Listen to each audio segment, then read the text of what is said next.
Hello दोस्तों, welcome to the channel. मैं हूं सुखराज, चैनल होस्ट। पिछली वीडियो में हमने देखा कि हमें क्यों ज़रूरत है डिफरेंट रिटर्न टाइप हैंडल करने की, राइट। तो अब हम इस वीडियो में देखने वाले हैं उन डिफरेंट टाइप जो रिस्पॉन्स देने वो हम कैसे हैंडल कर सकते हैं, ठीक है। तो ये हमारा मेथड था जिसमें हम इशू फेस कर रहे थे। अब मैं क्या करता हूँ, यहाँ पे कुछ चेंजेस करता हूँ। बूल की जगह मैं लिख देता हूँ आई एक्शन रिजल्ट। देखो, जैसे ही मैंने आई एक्शन रिजल्ट लिखा, अब ये मेरे से कुछ और एक्सपेक्ट कर रहा है। देखो, उसने फॉल्स पे भी एरर देना स्टार्ट कर दिया। आप वीडियो 4-5 सेकंड पीछे करके देख सकते हो। पहले फॉल्स पे एरर नहीं था आ रहा, लेकिन अब यहाँ पर भी एरर आना स्टार्ट हुआ। अब ये आई एक्शन रिजल्ट होता क्या है? सबसे पहले देखो, जब आप रिस्पॉन्स में फ्लेक्सिबिलिटी चाहते हो, राइट, यहाँ पे आप फ्लेक्सिबिलिटी चाहते हो कि आप कुछ भी रिटर्न करना चाहते हो, तो हमेशा आई एक्शन रिजल्ट यूज़ करो। एक्चुअली जैसे मैंने बताया कि एक्सेप्शन का एक पेरेंट क्लास है, किसकी? Divide by zero exception, database exception, format exception, argument null exception, कुछ भी एक्सेप्शन हो, सबकी पेरेंट क्लास क्या थी? हमारे पास एक्सेप्शन थी। इसलिए हम क्या करते थे, एक्सेप्शन वाला कैच लगाकर छोड़ दो तो सभी तरह की एक्सेप्शन इस कैच कर लेता है। इसी तरह ही आई एक्शन रिजल्ट आप बोल सकते हो कि एक ये पेरेंट है, इसके अंदर आप जेसन रिजल्ट रिटर्न कर लो, सिंपल एक्शन रिजल्ट रिटर्न कर लो, स्ट्रिंग, फॉल्स, कुछ भी रिटर्न कर सकते हो, बूल कर लो, इंटीजर कर लो, डेसिमल कर लो, हर एक तरह की इसके अंदर रिटर्न होता है। लेकिन आप बोल रहे होंगे अभी यहाँ पे ये क्यों नहीं रिटर्न हो रहा? इनको रिटर्न करने के लिए हमारे पास कुछ स्टैंडर्ड मेथड्स हैं जिनके थ्रू हम इनको रिटर्न करते हैं। हमें अब आई एक्शन रिजल्ट देखो, अब हम इसमें कैसे रिटर्न करेंगे मैं आपको करके दिखाता हूँ। यहाँ पे अगर मैं इसको ओके लिख दूँ, मैंने क्या बोला था, ओके क्या होता है? 200 होता है। तो अब ये क्या होगा, यहाँ पे मुझे एक स्टेटस कोड कौन सा रिटर्न होगा? 200, साथ में जो वैल्यू है वो वाली रिटर्न हो जाती है। और यहाँ पर मैं क्या, यहाँ पर भी मान लो मैं ओके लिखना चाहता हूँ, ओके कर सकता हूँ, लेकिन उसमें वैल्यूज डिफरेंट रिटर्न करा सकता हूँ। अगर कोई एरर आता है तो मैं इस केस में मैं क्या करता हूँ, एक स्टेटस कोड रिटर्न करा रहा हूँ। वो कोड कौन सा है? 500 है। और मैसेज क्या? इंटरनल सर्वर एरर, और जो एक्सेप्शन आई है वो रिटर्न करा देता हूँ, ठीक है। अगर मेरे पास ये यूज़र एग्जिस्ट ही नहीं कर रहा, जैसे ये एग्जिस्टिंग रिकॉर्ड है, राइट, मैं यहाँ पे चेक कर लेता हूँ, if this user is equal to null, means ये मेरे पास, हम ऐसे भी चेक कर सकते हैं, अब इज नल, ये मोर स्टैंडर्ड वे है चेक करने का। तो उस केस में मैं क्या करना चाहता हूँ, अगर वो नल है तो मैं रिटर्न कराना चाहता हूँ नॉट फाउंड, ठीक है।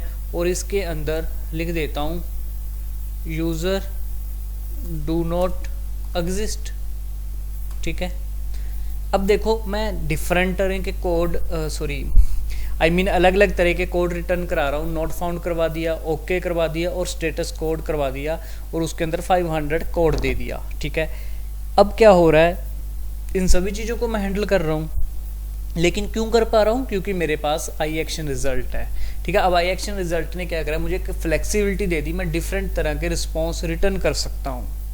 मैं क्या कह सकता हूँ कि मेरे पास जो डिफरेंट तरह के HTTP रिस्पॉन्स थे जितने, उनको मैंने अपने हिसाब से फॉर्मेट कर लिया, because I action result allow me this one, right.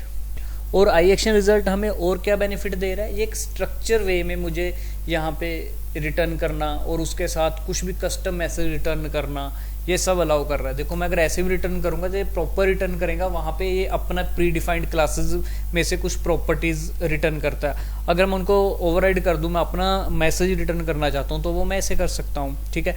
चलो हम एक बार इसको चलाकर इसकी एक बार आउटपुट चेक कर लेते हैं।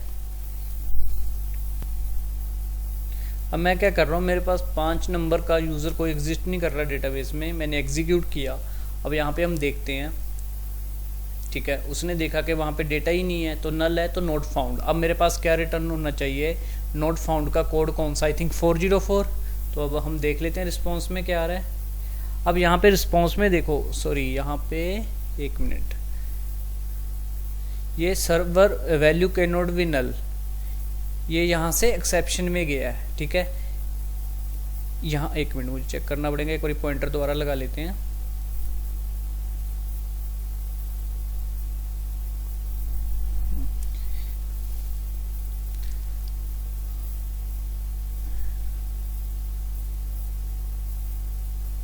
ओके, मैंने क्या करा, नॉट फाउंड तो लगा दिया, लेकिन इसको रिटर्न नहीं ना मारा जहाँ से।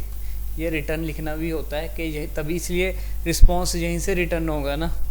चलो अब मैं इसको दोबारा रन करता हूँ। इसलिए उसने इसको तो यहाँ पे मैसेज को प्रिंट किया, लेकिन उसके बाद में वो एक्सेप्शन के अंदर चला गया जब उसने एग्जिस्टिंग यूज़र को यूज़ किया। ठीक है, अब हम दोबारा देख लेते हैं उसको।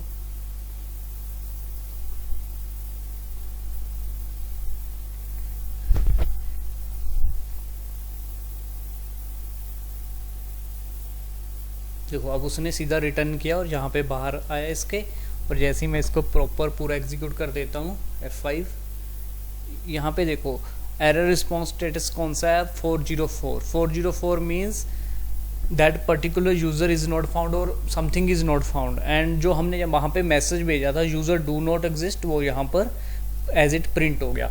अब इससे क्या होता है कि मैं मल्टीपल स्टेटस कोड भी रिटर्न कर पा रहा हूँ।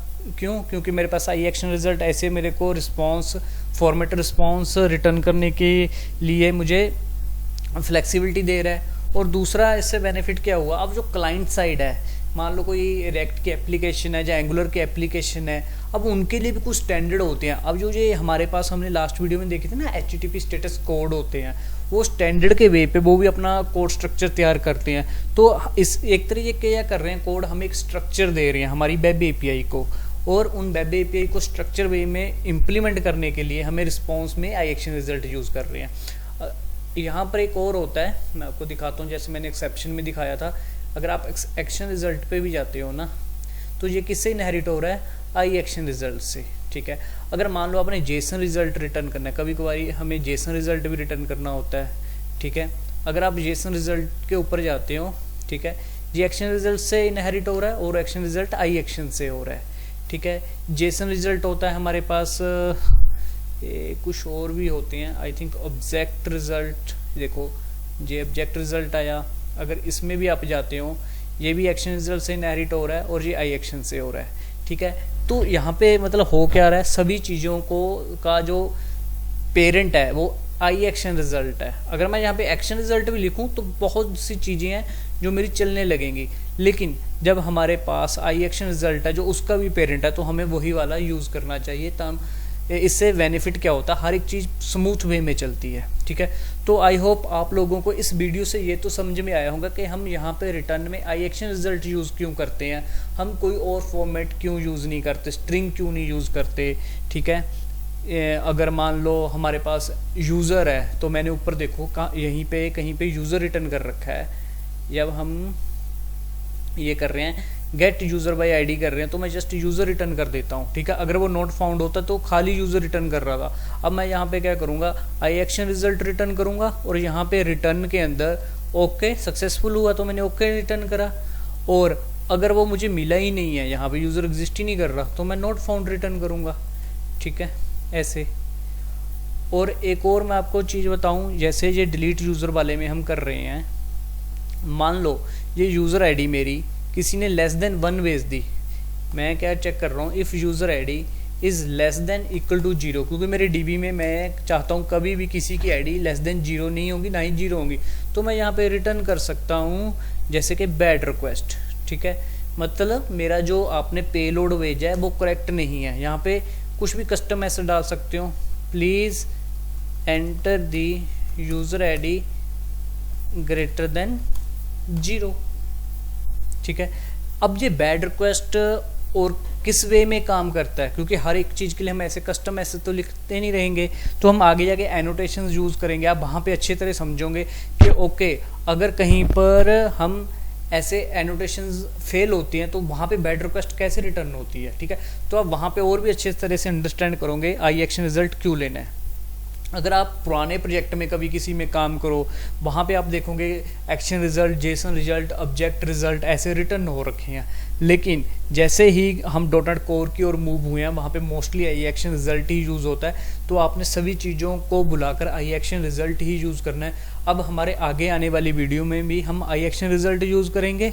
ठीक है, और हम ट्राई कैच यूज़ करेंगे सिर्फ फ़िलहाल एक्शन लेवल पे, लेकिन जैसे जैसे हम आगे मूव करते जाएंगे हम इनका एडवांस कंसेप्ट भी इंक्लूड करते जाएंगे। तो इस वीडियो में इतना ही। अगर किसी को किसी भी तरह की कोई क्वेरी है वो आप कमेंट कर सकते हो, मैं ट्राई करूँगा उनको रिजॉल्व करने के लिए। अगर आपको ये वीडियो अच्छी लगी तो मैं बोलूँगा आप अपने लिंक्डइन अकाउंट पे या अपने दोस्तों के साथ ये वीडियो शेयर करें और कमेंट ज़रूर करें। Thank you everyone.